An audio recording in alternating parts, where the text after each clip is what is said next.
Well, welcome to this edition of Dot EDU. I'm Kellie Hunter, your host for today's segment. Joining me in the studios is our school superintendent for the Douglas County School Systems, Dr. Gordon Pritz. Thank you, Kellie. Appreciate it. Good well, to be thank you here. for joining us. I know we've kind of got a few topics to run through, lots of information for you to pass on to our audience regarding our school system. Where you want to jump in? Well, I think probably, I can't remember the last time we talked, but I know when we did talk, we were talking about our East Blast vote. Yes, sir. And so I think that's probably an appropriate place to start, is to say a big word of thanks to our listeners and to our voters who went out in November and showed their support for our schools through voting into a continuation of our 1 cent sales tax in Douglas County to go toward education. That vote was successful, about a 63–64% success numbers, and we were very fortunate to have that funding source, that 1 penny on the dollar going forward for the next 5 years. It's very critical in the successful operation of our school system to have that funding source available to us, and we're extremely grateful to the listeners and to those who voted in favor of that for supporting us. All right. I know when we discussed that topic on that program, you had very specific projects that those dollars were going to be earmarked and moved toward, and I think a large part of that, some of those projects were going to begin during the summer months. Well, we're right there at the door knocking on the summer. In fact, the summer is the time we can get our jobs done, because that's when the schools obviously are empty. And so we have that very defined space of time of about 7 to 8 weeks when we have to hit the ground running to get these jobs done. And so we will do a bulk of our first year projects during the summer, and we have some exciting projects planned, and as the voters know, we had that list of projects outlined for them before they went to the polls, so they knew exactly what the 1 cent sales tax would provide over the next 5 years. And of course, a big part of that is a reduction in our bond indebtedness, and so we'll begin paying down that bond.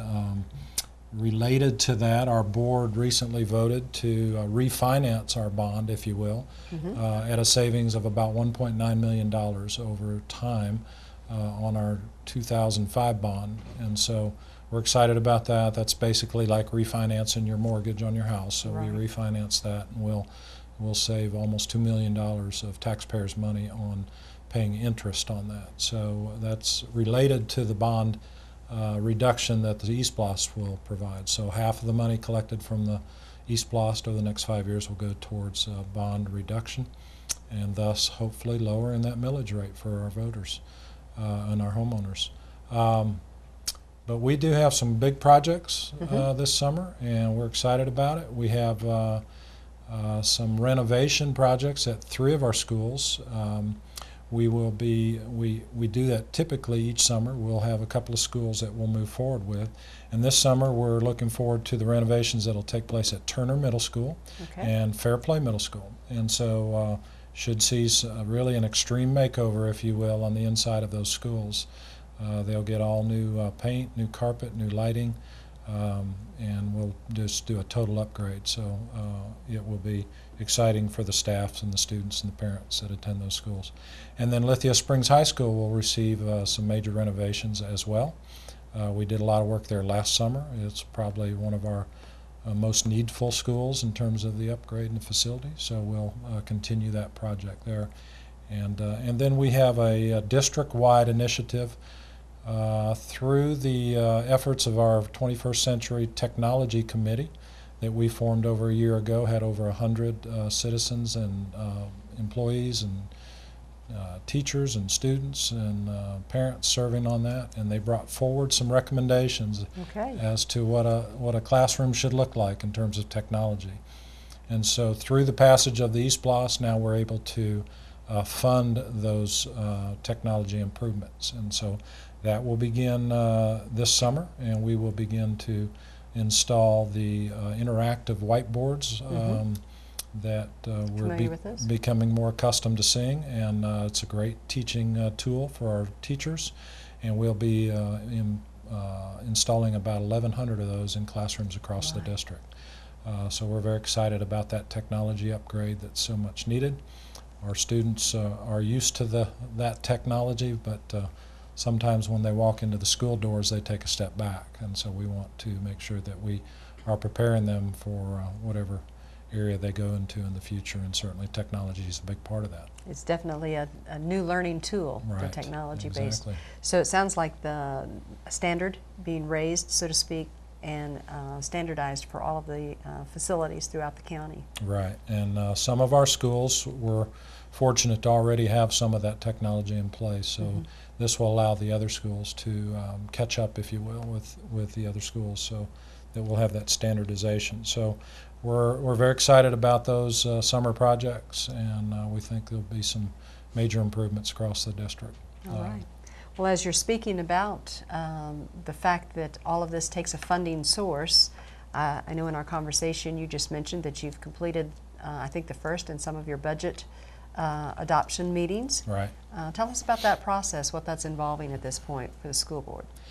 Well, we have our annual budget. Just a little background for our listeners, because I think this is always helpful for them to understand our funding sources. And I just talked about eSPLOST, and that is a funding source, but it is very defined and very limited as to what it can provide for. And so SPLOST can provide for those infrastructure types of improvements, like new buildings or renovations to old buildings. It can provide technology, it can provide some teaching resources such as textbooks, and then it can reduce bond debt. So it's very limited. So when I talk about all those projects, somebody may say, well, why don't you just use that money to save teachers' jobs? It can't be used for that purpose. Right. So that's very important for people to understand. Our funding source comes from basically two major funding pots. We get money from the state that we earn through our student count, and we call that our QBE, Quality Basic Education Funding, and we earn a certain amount of money based on our student population. And that is a little over 50% of our budget. We also get a second funding source, which is our local property tax. And for those residents who own homes, they're taxed on that home, and that money, some of that money, comes to the school system to support our schools. And so those are our two major funding sources. We get a little bit of federal money, but it's less than 5% of our total budget. So when those two funding sources are impacted, limited or decline, then we have to make commensurate cutbacks in our budget. And that's what we've been experiencing in school districts across not just Georgia, but across the country, is a reduction in both of those funding sources, and so consequently we have to take a very hard look at when we build our budget to do the same job we've been expected to do all along, if not more, but we have to do it with a lot less money than we had before. So we have had to increase class size, and that results in fewer teacher slots. And so we've cut teaching positions. We have reduced staff at the central office. We have cut back on bus driver on routes, thus reduced our numbers with bus drivers. We've reduced our custodial allotments. We have touched on every area in our budget. Many people don't understand that a school district budget is about 90% of our budget is people, personnel. Right, your personnel. And so when we have to find places to cut, we have almost no choice but to look at positions or people that occupy those positions. The other 10% are our utilities, our trash hauling, our electricity, and those we can save a little there, but not usually substantial, because those are just fixed costs quite often. As people who own a home know, that you have your electric bill, and you have to pay it. You have to pay, you're right. So we have the unfortunate task of having to look at positions, and so we've done that, and we will we study. We have about 42,000 line items in our budget. We look at every one of them, we evaluate those, and then we make some very tough decisions. And it's my job as superintendent to take a balanced budget to the board for their approval. And so I do that in June, and the board will consider that and then approve a budget in June. so it has to get to the state by the end of June, and we send that off to the state. So we're in the process of that. We're in the midst of that. Okay. We don't always know the funding we're going to get until later on. We won't know property tax values until the fall. Until June and July is when we get those numbers. So we have to build a projected budget and then hope that it comes in at what we projected it to be. And if not, we have to go back and readjust it. Make another adjustment then. So we're looking at, once again, some cuts, and we are looking at increase in class size, probably about 25 to 30 teaching positions. All of those should be covered through normal attrition, resignations, and retirement, so nobody technically will lose their job. They may be shifted to another school. Some of those, that always goes on. But well, that was going to be my question for you. That's not an easy thing to have to be able to do. But if it's through that process, if, like you said, through naturally you have people retiring, teachers retiring, or moving on to another position, relocating, that type of thing. So it sounds like it's taking care of itself, so to speak? In a way it is. We have done some reductions on budgets, 5% reduction across the board at the central office on all the budgets there to pick up some money. We have frozen some positions when somebody has left or retired. We may freeze that position and not fill it until absolutely necessary. I mentioned the class size. We're having to look at furlough days, which our entire staff, everybody in the district took 3 this last year, 3 furlough days. We've built the budget on 5 furlough days this year.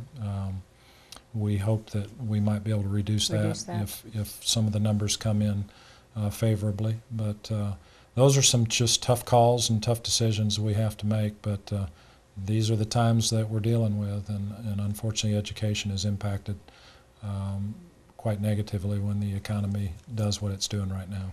Well, and I know in our previous conversations when you've talked about your staff and your faculty as a whole, you've got very dedicated teachers, workers, educators there. So while on the one hand I know that this is it's a difficult time to actually have to face or to look at, it sounds like it's being buffeted as much as possible. And I think you'll find that it'll help just raise once again the dedication of your workforce.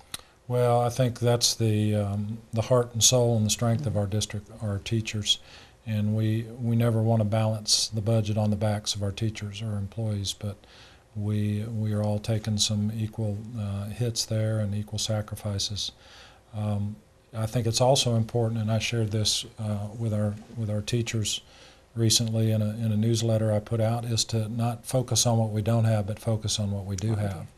And there are some surrounding districts, neighbors of ours, that have much more greater challenges than we do with their budgets. We have maintained 180 school days and have not reduced that, and we're committed to try to do that, whereas other districts around us have cut that to 176 or 170 days, and of course that's less instructional time for the kids, which is never good, but it's also less days worked for employees, which is an additional cut in their pay. So we've tried to protect that.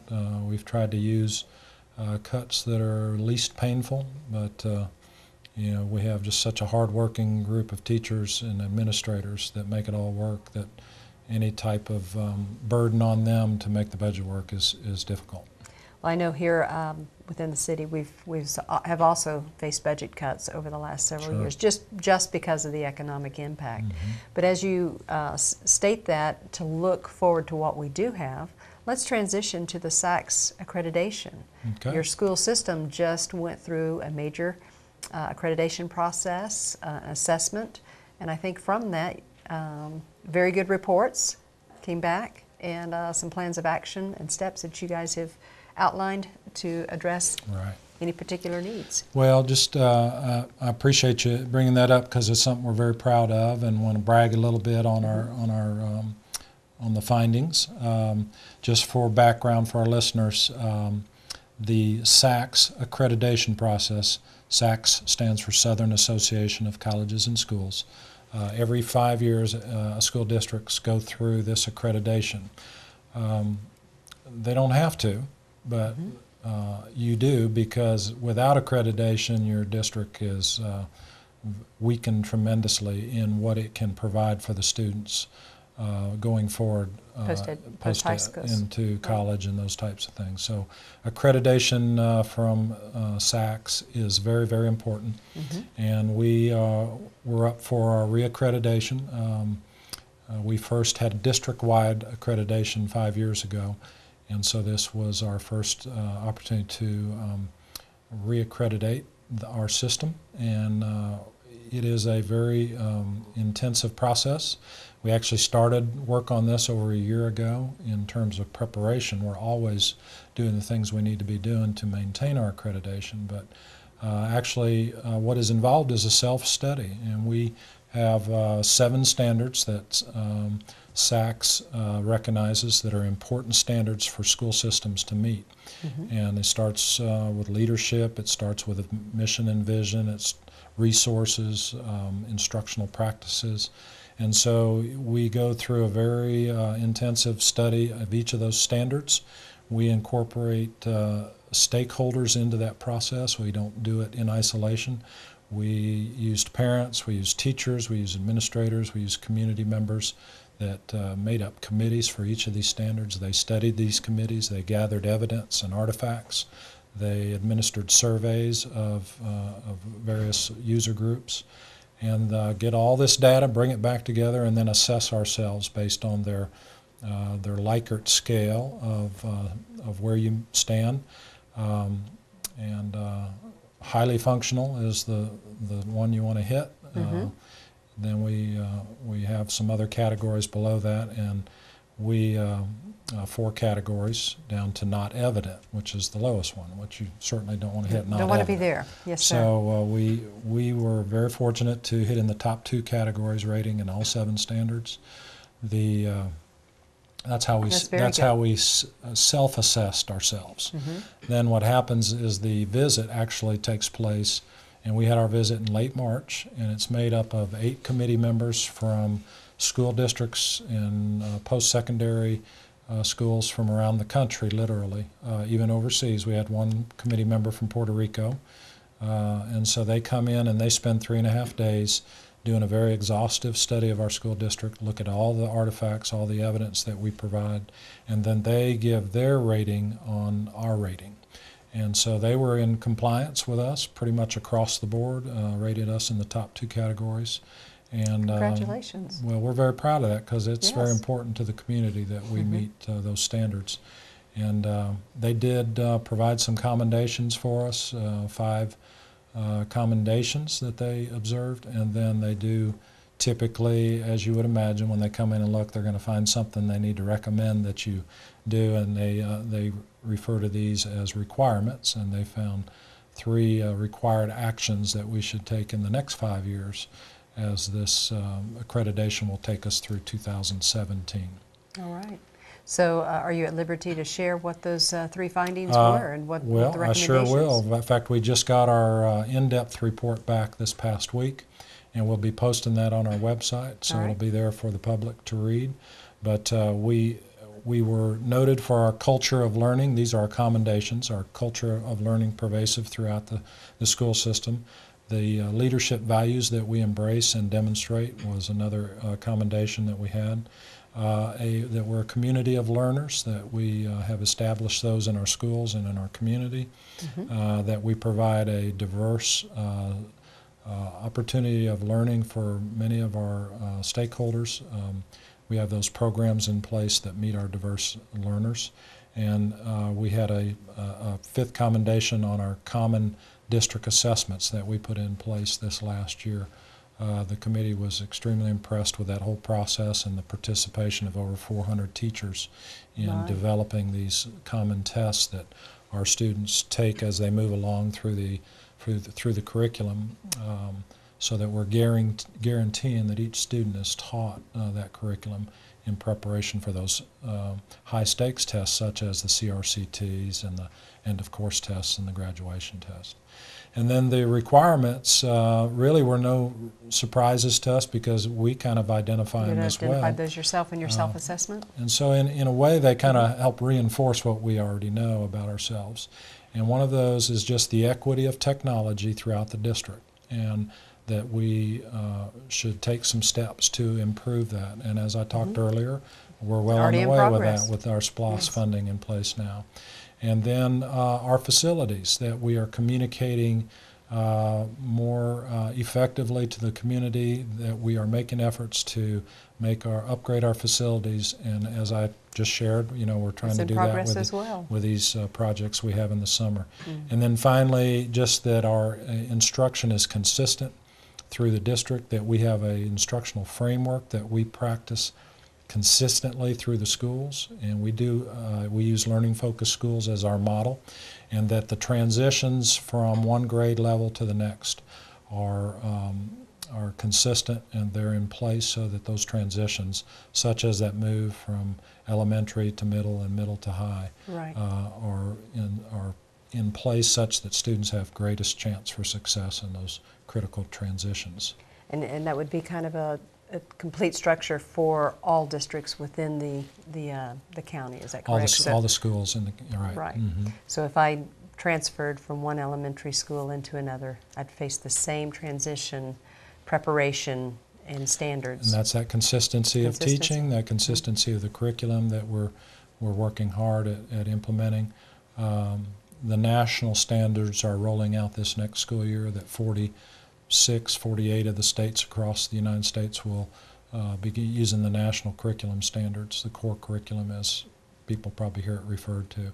And Georgia is one of those states, and of course in Douglas County we'll be rolling out those national standards, and so that will provide some consistency as well. But we did do some changes in our alignment and our organizational structure last year so that we have better articulation from those grade levels. We went to area directors instead of grade level directors, and so we are working hard to bring about that consistency throughout the district, so that our parents and our students don't feel like there are parts of the county that are better in terms of providing education than others, that everybody feels very comfortable that no matter what school they go to in Douglas County, they're going to get an excellent education. That's great. It's good to know that in your self-assessment, you clearly identified your strengths. It's a frightening thing sometimes to also look at the areas that need a touch or improvement, or could even be classified as a slight weakness. It's, I guess, comforting to know that the SACS accreditation process confirmed everything that you as a superintendent and your whole process revealed. So that's strength in itself, is it not? Oh, I think so. I mean, we're very excited to fall into the highly functional, which is the top rating, and the operational, which is the second highest. And we know we can improve, and that's what we're about. We stress that with our school leaders all the time, that if we're not getting better, then we're regressing. So we're working hard at that. It is a very, very difficult task at hand, but we're taking it on with gusto and a good spirit, and trying to stay on top of the things that are in front of us as far as the challenges. Well, it looks like good things are ahead. Got your projects in place for the summer that are also addressing some of those areas. Got a good process that's already working, tweaking that to fine-tune it somewhat. Sounds like the school system is in good hands and working well. We've got a lot of great folks that are working real hard, and then of course our support of our parents through the work they do at the various schools with their kids. Very, very important to us that we have that good working relationship, that partnership, because we can't do it alone. But I think we have some very positive things taking place, and I'm just privileged to be a small part of that. All right. Well, Dr. Pritz, we appreciate you sharing the kind of an in-depth look at the school board system here in Douglasville, Douglas County, and appreciate you joining us on Dot EDU today. Thank you. Always a pleasure, Kelly, to be here with you. Thanks for the opportunity. Sure. Well, join us again next time. Another topic, about our school board here with Dr. Pritz on Dot EDU.